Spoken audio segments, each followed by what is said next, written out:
Selamat siang, nama saya Calvin Tibo. Pada kesempatan ini saya akan menjelaskan mengenai analisis regresi berganda, uji chi-square, penelitian komparatif, serta analisis path atau jalur dalam metodologi penelitian. Yang pertama ada pengertian dari regresi linear berganda. Regresi linear berganda adalah model regresi linear dengan melibatkan lebih dari satu variabel bebas atau prediktor. Dalam bahasa Inggris, istilah ini disebut dengan multiple linear regression. Yang kedua ada jenis regresi berganda. Regresi linear berganda adalah model regresi berganda jika variabel terikatnya berskala data interval atau rasio. Sedangkan variabel bebas pada umumnya juga berskala data interval atau rasio. Namun ada juga regresi linear di mana variabel bebas menggunakan skala data nominal atau ordinal yang lebih lazim disebut dengan istilah data dummy. Maka regresi linear yang seperti itu disebut dengan istilah regresi linear dengan variabel dummy. Contoh regresi berganda jenis ini adalah pengaruh DER dan NPM terhadap return saham. Kemudian ada regresi logistik berganda. Regresi logistik berganda adalah model regresi berganda jika variabel terikatnya adalah data dikotomi. Dikotomi artinya dalam bentuk kategorik dengan jumlah kategori sebanyak 2 kategori. Misalnya laki-laki dan perempuan, baik dan buruk, ya dan tidak, benar dan salah, serta masih banyak lagi contoh lainnya. Sedangkan variabel bebas jenis regresi berganda ini pada umumnya adalah juga variabel dikotomi. Namun tidak masalah jika variabel dalam skala data interval, rasio, ordinal maupun multinomial. Contoh regresi berganda jenis ini adalah pengaruh rokok dan jenis kelamin terhadap kejadian kanker paru, di mana rokok kategorinya ya dan tidak, jenis kelamin kategorinya laki-laki dan perempuan, sedangkan kejadian kanker paru kategorinya ya dan tidak.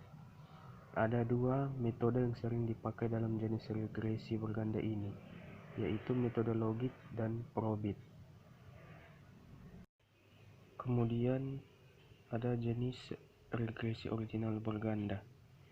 Regresi berganda jenis ini adalah analisis regresi di mana variabel terikat adalah berskala data ordinal, sedangkan variabel bebas pada umumnya juga ordinal.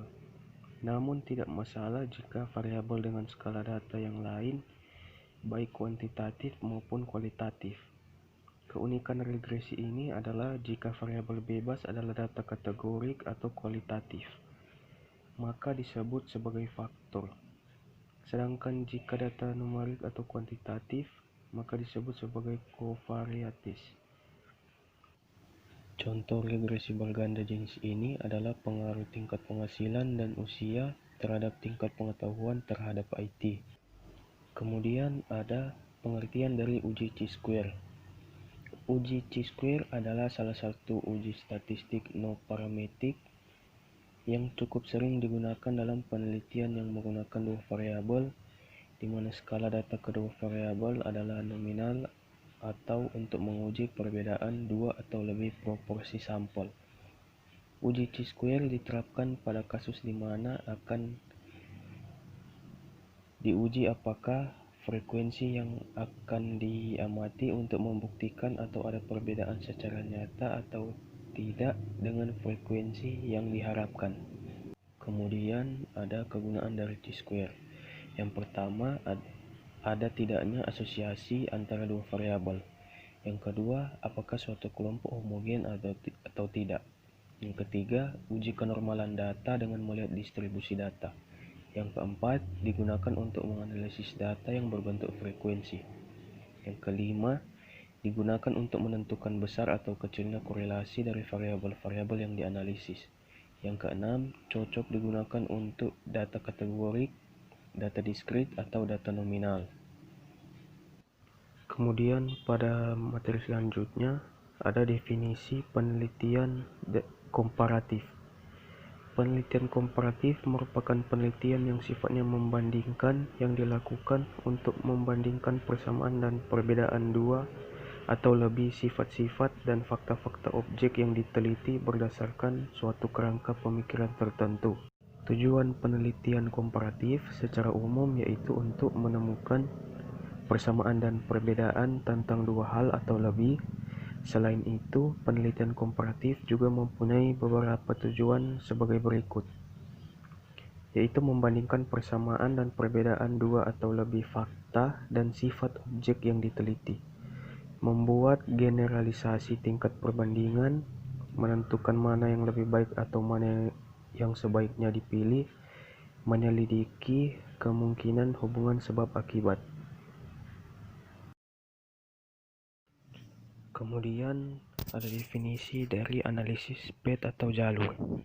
Analisis jalur adalah suatu teknik pengembangan dari regresi linear ganda. Teknik ini digunakan untuk menguji besarnya sumbangan yang ditunjukkan oleh koefisien jalur pada setiap diagram jalur dari hubungan kausal antara variabel X1, X2, dan X3 terhadap Y, serta dampaknya terhadap Z.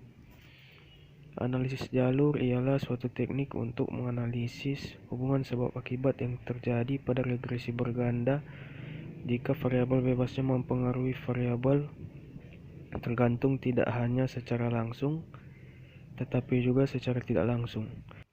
Sedangkan definisi lain mengatakan analisis jalur merupakan pengembangan langsung bentuk regresi berganda dengan tujuan untuk memberikan estimasi tingkat kepentingan dan signifikansi hubungan sebab akibat hipotetikal dalam seperangkat variabel.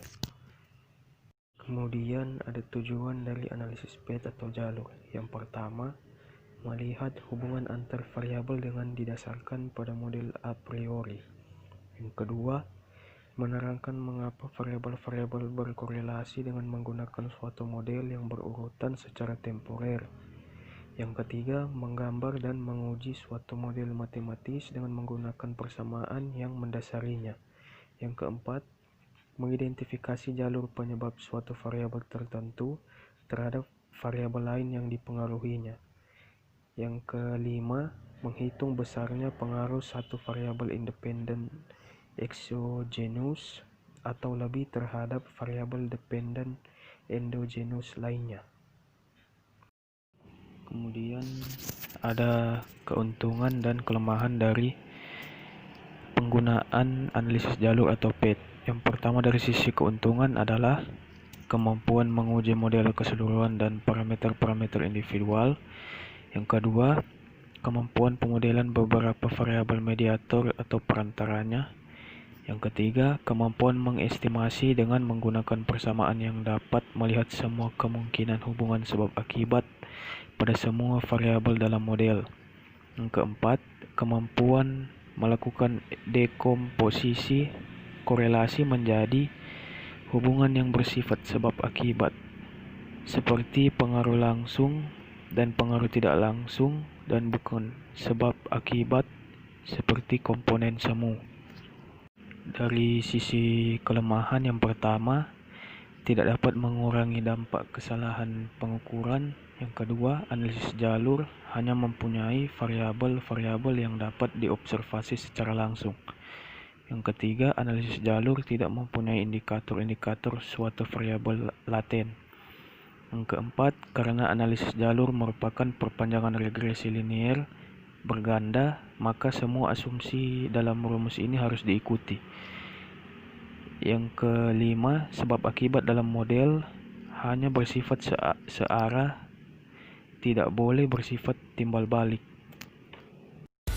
Sekian penjelasan dari saya ucapkan terima kasih.